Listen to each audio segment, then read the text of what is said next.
let's check it out. We got Death and Taxes on the right. It's my boy Andrew. We got Thunder on the left, playing nonsense. No, that's not fair. It's Cloud Post Eldrazi with Volt Keys and big old monoliths and ancient tombs and cities, and then you ramp up into Ugin. And although that does sound to me like complete nonsense, I know that everybody loves it, man. So let's get Death and Taxes on the play here and say Karakas go. Which that's, I mean, the Karakas is safe because the post deck is just not going to run any Wastelands. It will run Pithing Needles and stuff, but that's not what you have to be worried about because they're going to needle your Vial. They're not going to needle your Karakas. But turn 1, stage into key. Oh, Port? Yeah, both Port and Wasteland are going to be really fantastic here. And the Thalia really isn't going to slow Thunder down, but she's going to be a fast beater, and with a Karakas out, she's going to be nigh unremovable. I'm unsure whether Andrew is just going to proceed in this game with like a Port plan. I wouldn't be surprised if he just puts out one more threat and then starts porting as much as possible. He also he didn't have a 1-drop, so maybe he has 3 lands and a Wisp. Like, it might be time to develop your board really fast, not care about the Flicker Wisp except for being a source of 3 damage, and then try to start clocking for 5 every turn. That might be your route to victory here, along with keeping up a sword or 2 for whatever. That's great. That's exactly what you want. Just get rid of the posts.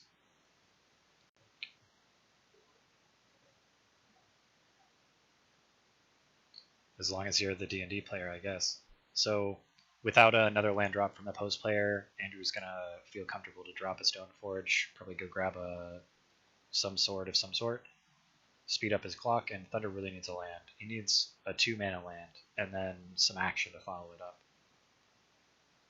Step 1, Ancient Tomb.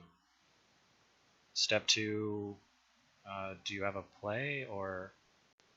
So no play there, and the D&T player gets to untap. Sword in hand. It's unlikely that he activates Stoneforge here because he just wants to stunt the mana. He can just port the crap out of him. And get in there for 3. Go to his end step, tap your Ancient Tomb. Right? Or... Oh, I see. So Thespian Stage went and copied Ancient Tomb. Untap, tap the stage. Play a city. Go to 11.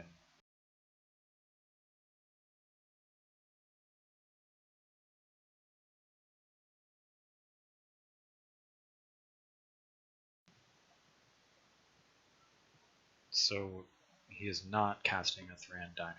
He is passing the turn. Oh, I see. It was a miscalculation with Athalia. There was no actual way to cast the Thran. So Andrew makes a 3rd land drop. It's still unlikely that he's going to take the time to use the Stoneforge. May as well just keep getting in there for 1 with the Stoneforge because your mana is more importantly used for the port. I feel like that sword is completely irrelevant. He just happened to have some creature in hand that he wanted to use. At this point, I feel like he's got a couple of plows stuck in his hand or something, things that just aren't doing that much.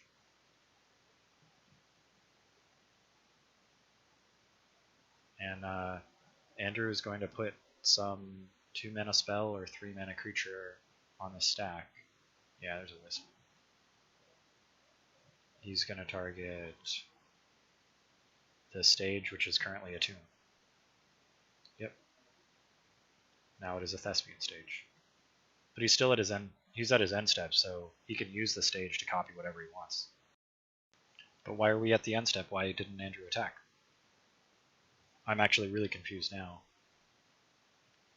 So I have to assume, yeah, that means that the Thespian stage is an ancient tune. So make a ton of mana. Let's cast an Oblivion Sower targeting you, and we exile 4 cards. Recruiter of the Guard, Phyrexian Revoker, some other stuff. He misses lands entirely, which is something that Thunder's been complaining about. He's not too enthused about these Oblivion Sowers. And I told him the other day that I feel like blue-green Cloud Post is way better with Oblivion Sower, because when you hit those fetch lands, and by the way, the most common land in Legacy is going to be a blue fetch, you can actually use them to go get your drops and stuff. So in this version, you can never use a fetch land because you've got nothing to find. And just seems a little rugged. So despite missing an attack step, Andrew is still on the offensive here. He gets to swing in for 3 in the air. And let you get to untap and tap your tomb again?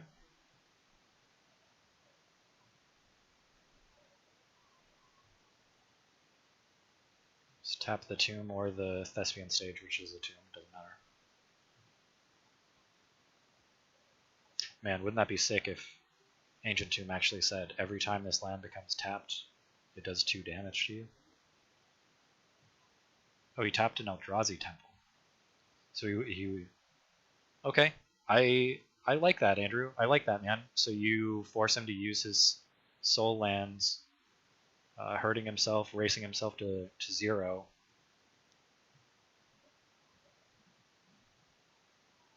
Man, Thunder, that's a lot of takebacks this game.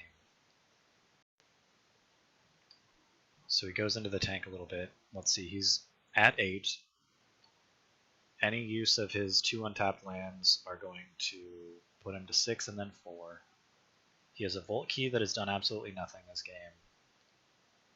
The Mother is still untapped, so he can attack, but he's getting dangerously low.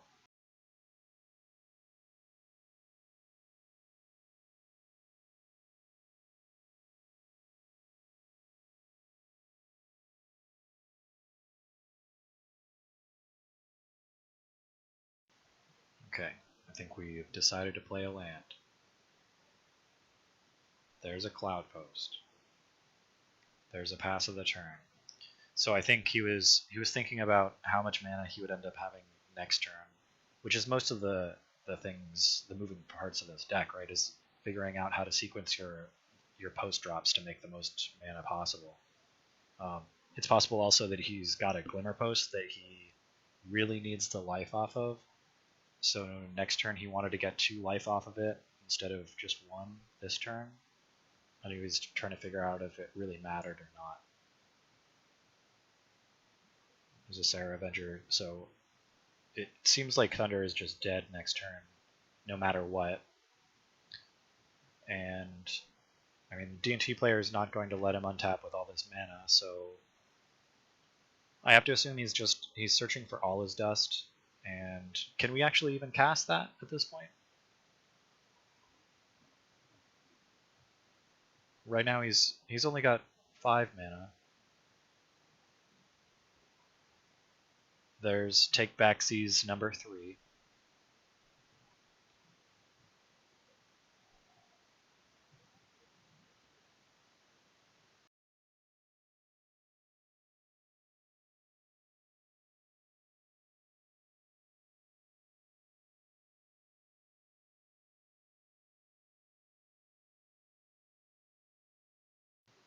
The length of this tank makes me think that he is searching for any way that he can survive this turn, and he cannot find a way. So I believe he's going to scoop them up.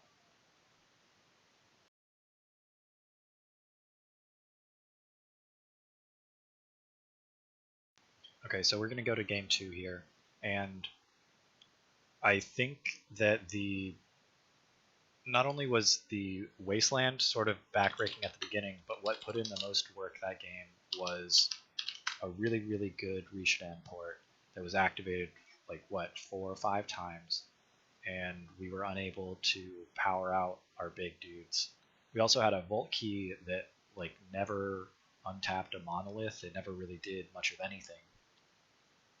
And by saying much of anything, I'm being unnecessarily kind. It actually did absolutely nothing.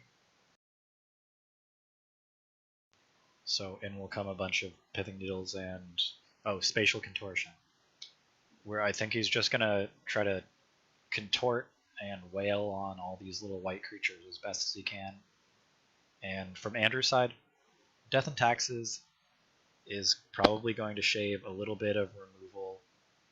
Then it's. Do we have any more ways of taxing mana that comes in out of the sideboard? It doesn't seem right.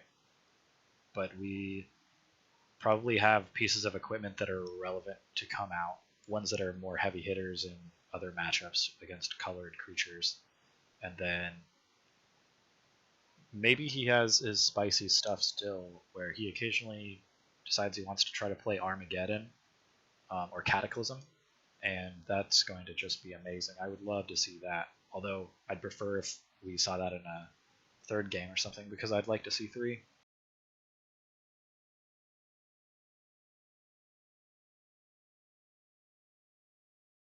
I don't really know what Death and Taxes has in its sideboard for things like this, but it's quite possible that he's got some Path to Exiles, which are easy swaps for any swords that he wants to leave in.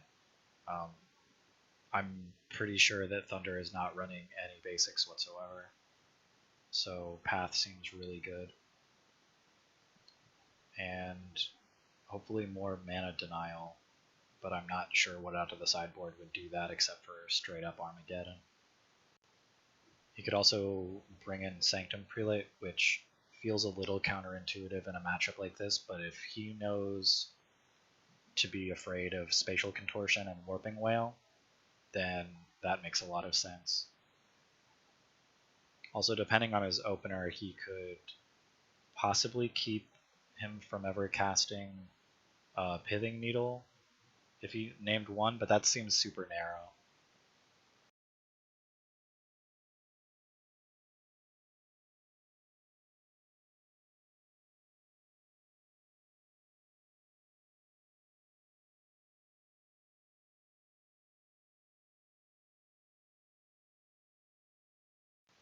From a starting hand, from Thunder's point of view, I think he's going to take the play and then hope for a turn 1 mana rock of some sort, untap without getting wasted, and then start making a land drop every single turn and using artifact mana to make a quick disruptive threat like a Thought-Knot Seer. Take a look at the hand and see what you're supposed to be afraid of, and go from there. From Andrew's side, I think he would like a quick Ether Vial, multiple Wasteland port drop, whereas white mana isn't as important as other situations, where you're really only going to want those planes if you don't have a Vial to go along with. We finished shuffling each other's decks, and we'll see what kind of hands we get, and if anybody has an unlucky mulligan.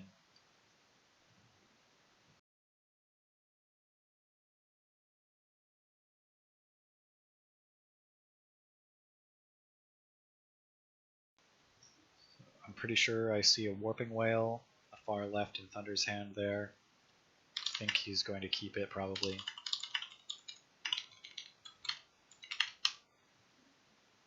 And a quick mulligan from Andrew. He's a game up and he's not going to keep a moderate hand at all. He's going to keep some kind of really nasty mana denial hand.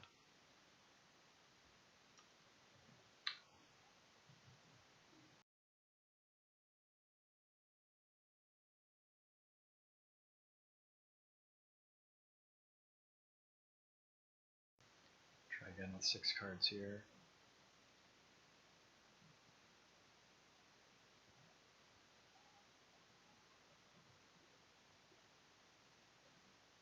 Says that's alright. Scry 1, bottom it real fast, and see what Thunder's play was post go.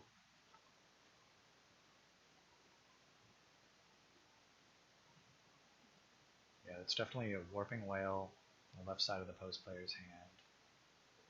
Not entirely sure what else he has, because he always kind of keeps it. There's a Pithing Needle. Waste your post, go. Oh, unbelievable. That's unbelievable.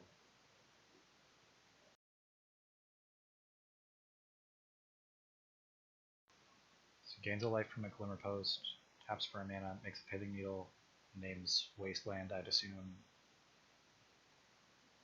Andrew did in fact have another Wasteland. Just a little neutered there.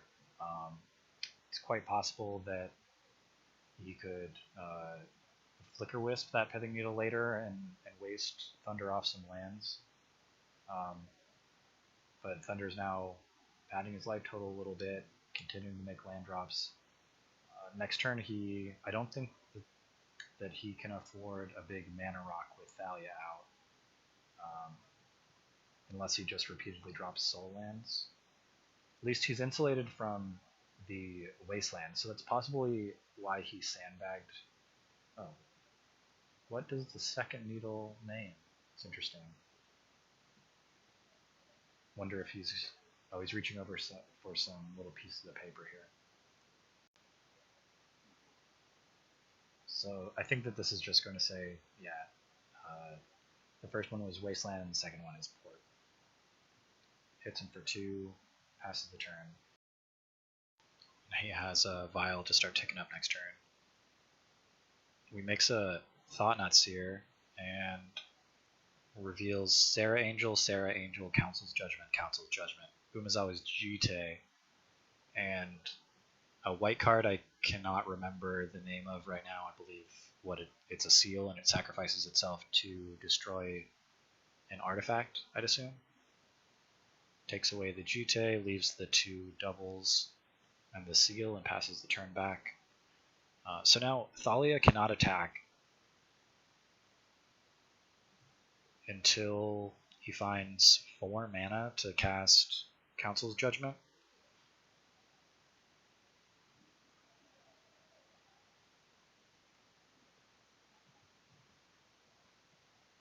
This looks like a pass to me. I mean, it didn't seem like he ripped a land. Yeah. So Andrew has been slowed down immensely here, and he did not find a 3rd land. Wow, Thunder does not care about blocking. Okay, just gonna get in there. Maybe he does care about blocking because he's about to play another creature, or what? That's a no. Alright. So Vial goes to 2.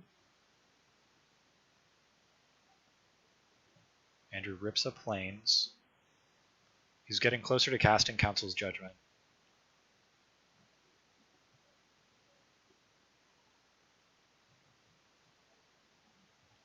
Thunder points out that in previous videos we were unable to see the far sides of the screen, but I think that's alright today. So I'm unsure. I could be wrong, but I feel like Thought-Knot was supposed to continue to block Thalia.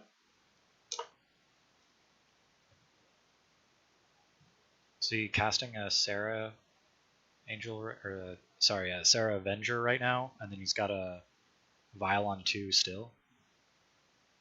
That's a quite fast attacking force in the air. You could just start hitting him for 6. Yeah, I mean, why not? What are we thinking about here? Sarah Avenger. Attack for 2. Go.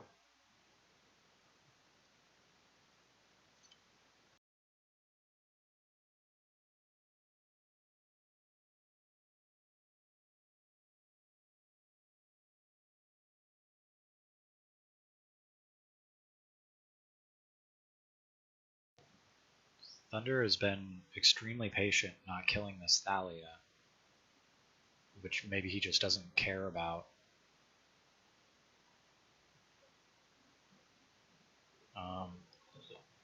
I believe Warping Whale can take care of a Thalia, and The other one, Spatial Contortion, can take care of basically whatever.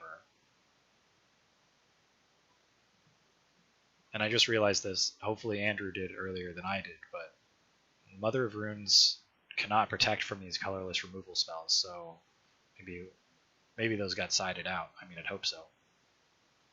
Seems a little counterintuitive, though. I know Death and Taxes players very rarely even think about removing a Mom from their deck. And we're still just racing here, but here's a second copy of Avenger, and that clock is quite fast.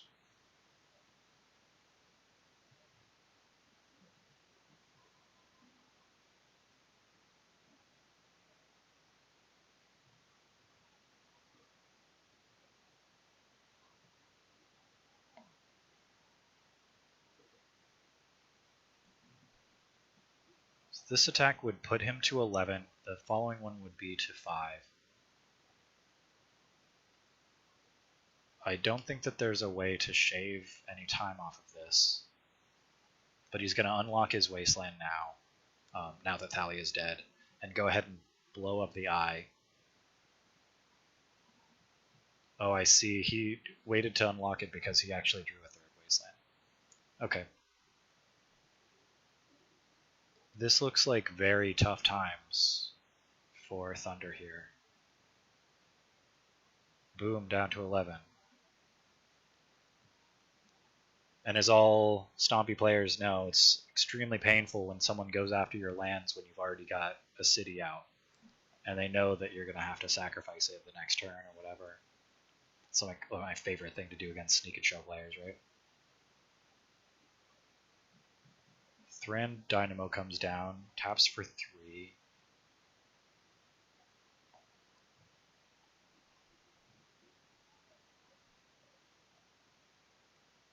Okay, any mana that I thought was floating is now gone. We're still racing. There's a Spatial Contortion. I do not think you can stop that.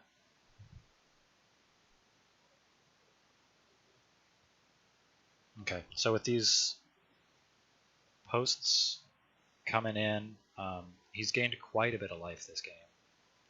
It might be hard.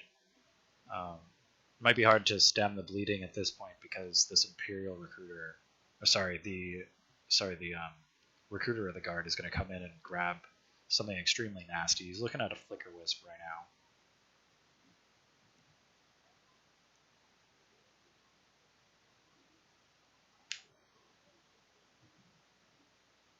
I feel like Flicker Wisp into bounce the Guard, get another Flicker Wisp is probably the best route here.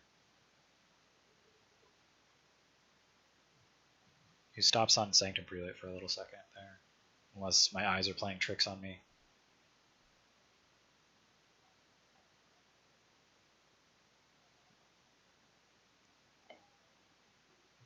He's also playing the mono white list. I know a lot of people are pretty high on that. The splashes now for Orzhov Pontiff and lots of that stuff. There's actually 2 players in our local meta that play that. One of them with the little Kia and Pia Noir stuff, and Orzhov Pontiff and Magus of the Moon. I think he saw some SCG coverage and wanted to be like that dude. Activate Vial. Oh no, it's a Magus of the Moon. You lose.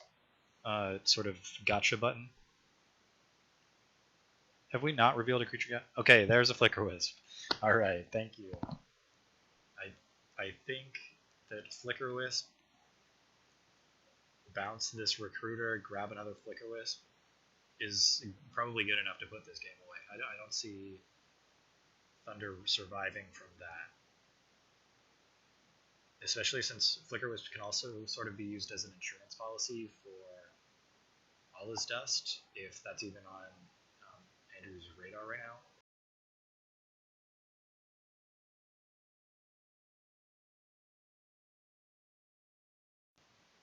May as well get in there with the Recruiter also. Get your chips in, man. The entire hand is known. Get rid of the Dynamo. Yeah, I don't see all this dust happening here.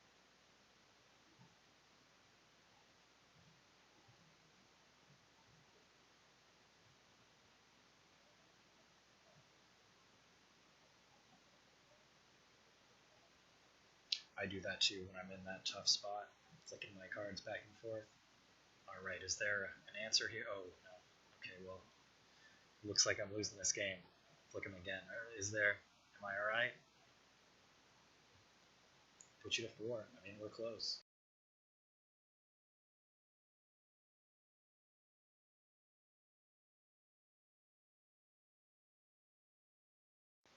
Andrew's thinking, is there any reason that I should not go to 4? I can't really think of a reason. Yeah. Like a wisp. Go searching. So now it's close to lethal, but not quite yet. So Thunder does not actually have to concede here. He's got another turn. I'm interested to see what Andrew picks here. Yeah. That seems like your best bet.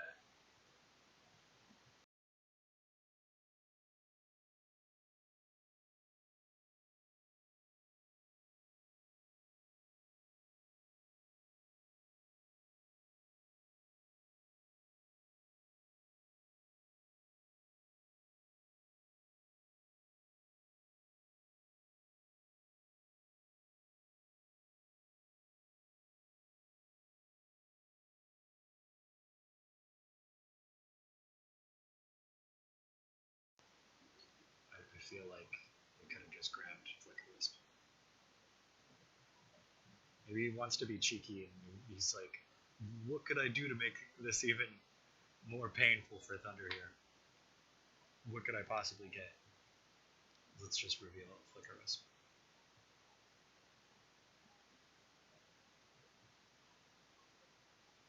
Anything? Anything?